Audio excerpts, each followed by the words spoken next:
What is going on, Swoopers? Welcome back to another episode of Swoop Luke. In this episode, we'll be reviewing that bloody win against Richmond. Let's get into it. 3-0. The last time we started 3-0 to start the season, of course, was back in 2011. This is what Nick Dacos and Josh Dacos look like on that night, and now they're just dominating, not only in the Collingwood team, but across the competition. And that's just a little bit of a side story to the start to this season. It has been absolutely crazy. And of course, we'll talk about the game in a little bit, but 3-0. We haven't seen this for 12 years. Now, last season we started 2-0, and then we played Geelong, and we went 2-1. It's crazy. At the start of the year, I said we would be 4-1, and our loss would come to Brisbane. I'm thinking we don't even lose to Brisbane now. So, but that's for the preview coming up later on in the week. As for yesterday's game, there's an old adage in soccer or football, in the EPL, whatever you want to call it.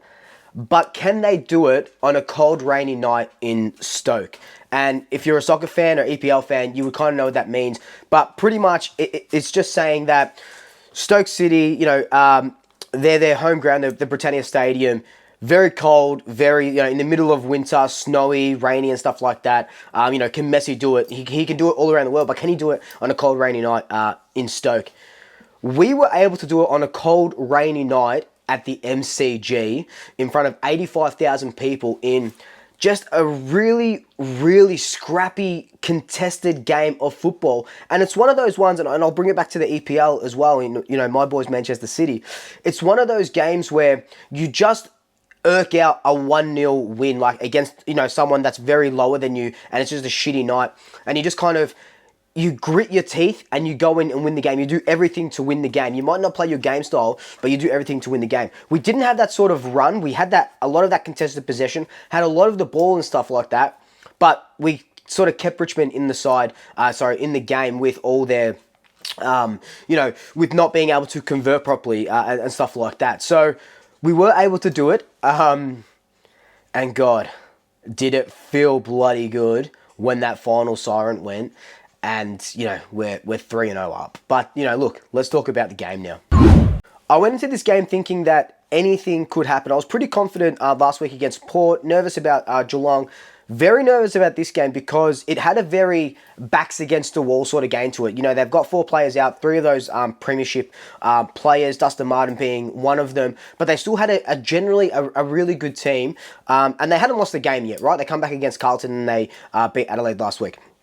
This had all the makings of a back-to-the-wall Richmond, and we kind of saw that in the first couple of minutes where we were just peppering the goals, hitting the goalpost and stuff like that. But then Richmond take it down, they counter-attack, which they're really good at rebounding, and Shea Bolton, apologies, I always never know how to pronounce his name, kicks the first goal of the match. But that would be the only time Richmond lead for the entire game. Then we start peppering the goals, and we're getting, all of this sort of inside 50s, and by the end of the first quarter we're 2-6. So we're getting all these opportunities, hitting the post and kicks going this way, kicks going that way. It was just going to be one of those nights where you kind of just have to hope for the best. And for the whole entire game, we were the better team. We were just so good, so dominant, not playing our normal style of that running footy. We did see it a little bit, but there was a lot of players just sort of kicking it off the ground, not wanting to pick it up, whereas on a dry day, they're picking that up, they're running and stuff like that. Couldn't really do that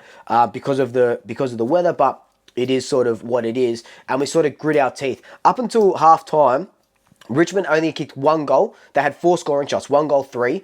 We had 13 scoring shots for 10 goals, 3? No, we had 13 scoring shots for 3 goals, 10.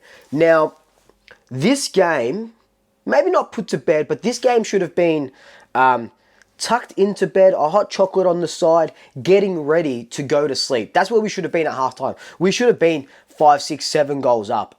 We were playing just absolutely dominant footy, contested ball, the clearances. We were winning all these sort of major stats up until halftime, but we just couldn't convert. But you could tell that we were a 5 or 6 goal better side, right? We were doing this a lot last year as well, where not on these sort of rainy days, but just in the perfect rain perfect sort of environment where we should have been winning by 5-6 goals. We're up by 3 points because we can't capitalise. Now, I always say put teams to the sword. Yes, we should have put Richmond to the sword, but I think this was more of just one of those nights where we were putting Richmond to the sword. We just couldn't kick straight. And it wasn't just like set shots and stuff. It was goals on the run that we would normally get just weren't going our way. We didn't have the bounce of the ball up until half-time. I remember turning to Dad, during half-time and saying, look, man, I think Richmond are going to come out, kick the first 2 goals, and that's going to sort of spark us into motion. Richmond came out, kicked the first 3 goals before we piled on 4 goals of our own, and 5 behinds, 4 goals, 5. So again, that kicking coming into play. But Jamie Elliott was huge in that second quarter, kicking 2 goals, a bunch of score involvements and stuff. And then, we go on, grit our teeth again, kick 1 goal in that last quarter. Richmond kicked 3, I think. 5, 6, 7. Yeah, Richmond kicked 3 in that last quarter, and we just hold on for a 14-point win. Like I said, one of those games where you just have to get through it, and you hope to get through it unscathed. We'll talk about that in a little bit, but you just have to get through it, and we got through it, and we got that win. The sort of guys that get the accolades for last night's game: Jordan De Goey, over 30 disposals, equal high career clearances for him, 9 clearances. Josh Dacos, 7 clearances. Loved what he did. Nick Dacos, they didn't tag him again, gets over 30 possessions. He went at like 89% or something, not close to 90% disposal efficiency, so he was using the ball well, damaging as well. Couple of the older, what do they say, stalwarts? It's that word, but a couple of the older guys, Scott Pendlebury, still side bottom. Now, they turned the clock back like it was 2010 and 2011. Scott Pendlebury finding space, close into goal, gets the gap, kicks a goal that we really, really needed. Still side bottom was absolutely everywhere across the ground. Not even just like on the wing. He was pushing all the way back to halfback, pushing even deeper, chopping off balls and stuff like that. Josh Dacos was doing the same. But 2 guys that I want to give absolute plaudits to, and I could give this to every single one in the team, but these 2 guys I want to really point out. Nathan Murphy, for one, we talk about epitomising the black and white stripes, right? We talk about epitomising the side-by-side spirit. Murphy is reckless, hard-headed, determined, and just unbelievable. Like those 4 sort of traits in his game where he will go off his player to run 20 meters, to punch a ball or to smother a ball. He is the sort of 1%. I don't have the stats in front of me, but I would assume he's sort of the 1% king, kind of like what Johnny Noble is. But Nathan Murphy is definitely an unsung hero. He's not going to get on the stat sheets. He's not going to get 3 Brownlow votes. But what he's able to do is absolutely incredible. And the second guy I want to talk about is my boy, Big Bad Billy Frampton. Now, a lot of conjecture when we signed him. Didn't play many games at Port Adelaide. Didn't play many games at Adelaide. He's no good. He's going to be the whipping boy. He can't defend, blah, blah, blah. He kept Tom Lynch to 1 goal 3, I think, or 1 goal 2 or something like that. People, I had James on the other night, said that Billy Frampton was going to get 8 kicked on him. I had the pair on the other week against Port Adelaide. Todd Marshall was going to kick 6. Between Todd Marshall and Billy Frampton, between Tom Marshall and Tom Lynch, Billy Frampton's only let in 3 goals or so. It is incredible. And he's not just blanketing these sort of players. He is taking intercept marks. He is spoiling. He's getting up the ground a bit when we need him to. He's hitting targets from out back. He is that Jordan Roughhead architect, and you can see what it's doing because Isaac Quaynor is intercepting now. Braden Maynard, Darcy Moore, all this without Jeremy Howe as well. So just a claps for Billy Frampton and claps for Nathan Murphy, my 2 unsung heroes of round 3 against Richmond. Now, it wouldn't be a Collingwood game without some controversy, of course. Or not really controversy, more like an insane injury toll. Darcy Cameron goes down late in the 3rd quarter with a knee injury. Craig McRae comes out and says it could be between 6 to 8 weeks. High-grade MCL something, he said. MCL tear, MCL strain. They're going to get, it's going to get looked at today. But it looks like we'll be without Cameron for 8 rounds. Cameron has done so well in the absence of Brodie Grundy. Did really well last season. He was probably one of the best on last week against Port Adelaide. And up until quarter time, he was doing everything right on Nankervis. Now, this really messes us up because Aiden Beck's still injured with his back. Mason Cox is out with that hematoma on his spleen, the bleeding on his spleen. So he won't be in for at least 4 weeks, you would think. So that really leaves us with Oscar Steen, who has only played 1 or 2 VFL games, will play again tonight. McStay will probably mainly ruck, and Ash Johnson to chop him out. You would think that when it goes into the back line, maybe Billy Frampton jumps in as well, because Frampton's played a little bit of the ruck. But I would think that, unfortunately, Dan McStay is going to be that guy that rucks. And what that means is a couple of things. It means that Checkers is going to be the number 1 forward again, which he did, he's done for the last few years.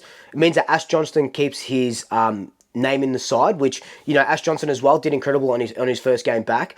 It also means that we probably give, Jack Ginnivan a go again. Depending on how he goes today, I think they're versus Port Melbourne Saturday night, which is tonight. You can watch it on the AFL app and stuff. I think Ginnivan comes straight into the side against Brisbane if he has a good game. Otherwise, it's going to be Reef McInnes that comes into the side. I would love to see Ginnivan go about it, get him back into the team. Unfortunately, it's like what happened with Jeremy Howe. Jeremy Howe goes out, gives the opportunity to Billy Frampton. Now, Darcy Cameron goes out, and he's out, obviously our number 1 ruckman, with no Cox as well. Dan McStay is going to not win a lot of their hitouts. We get that.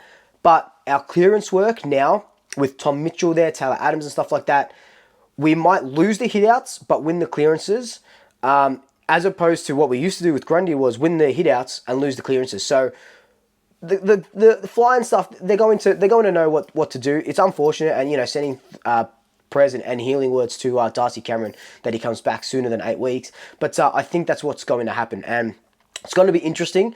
Premiership team. That's a Freudian slip. A team playing like we are, and premiership favourites and stuff like that, without a recognised ruckman is crazy. And I don't want to hear we shouldn't have got rid of Brodie Grundy, because no, we needed to. We wouldn't be playing like we did with the guys that we did if we didn't get rid of Brodie Grundy. But that's that. Now, I just want to quickly touch on just my feelings again after this game, and I'm sure you guys are feeling the same thing too. I haven't been this excited for Collingwood football since 2011. Last year was absolutely crazy, and I was very excited for that. But this year just has a different aura to it, a different energy every time you go to the game. And look, it's only round 3, and I'm not getting ahead of myself. I'm not saying that we're going to win the premiership or we're going to finish top 4 or top 2. None of that. I'm just, as of round 3, from this little bucket of games that we've played, it just feels different. And there's over 95,000 members at the moment, and it's just seeing what are we averaging? 75,000 in the last game, in the last 3 games. Seeing the Dacos brothers go about it. Pendles is still going. Bobby Hill, Ash Johnson yesterday. Then you see Jordan DeGoey absolutely dominating again. Steel Sidebottom. You can just go on and on and on.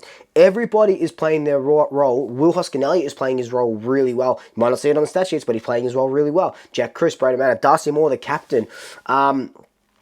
It is just an incredible time to be a Collingwood supporter, and who knows what the season holds, right? Who knows? We're only 3 games into a 23 or so game season. Who knows? But as of right now, as of 12:38, Saturday, 1st of April, we just played last night, it's looking really good. It's exciting. It's that's all I can really say. It's exciting.